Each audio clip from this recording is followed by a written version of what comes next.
Hi, I'm Paige Steers. I'm here on the ground floor of the Urban Land Institute Fall Conference. I'm here with Greg O'Brien, who just finished the Mind of the Occupier panel. So Greg, tell us really what's on the mind for corporates today. Well, we had a great panel. We had a CEO of ICF Consulting, who has over 3,600 employees here in D.C. and across the country and across the globe. We had Bill Walsh, who's the managing partner of the real estate division at Hunton & Williams, who had some very interesting things to say about law firms.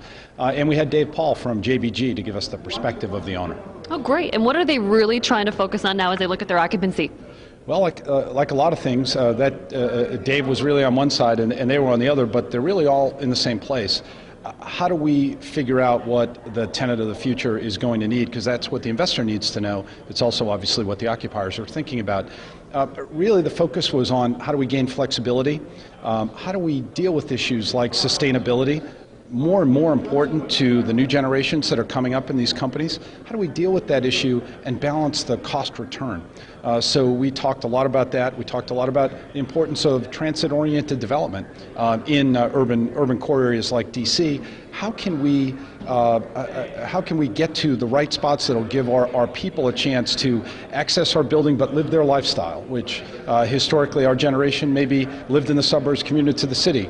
Right now, the Generation Y, they're living in the city and they're commuting out to other areas, but they want to be able to get there by mass transportation. They want the LEED certified building, and it's actually valuable to them. Sudhakar, who's the CFO at ICF, said, you know, my turnover is only about 9%, and in the contracting industry, it's typically 20. So he said, there's a very real sense of the value that I get from the labor cost side, which is far bigger than real estate. I know that's hard to hear for real estate people, but there's a very real sense of the savings that he gets by really walking the talk around issues like sustainability, getting him to flexibility in certain things that he's doing in his space.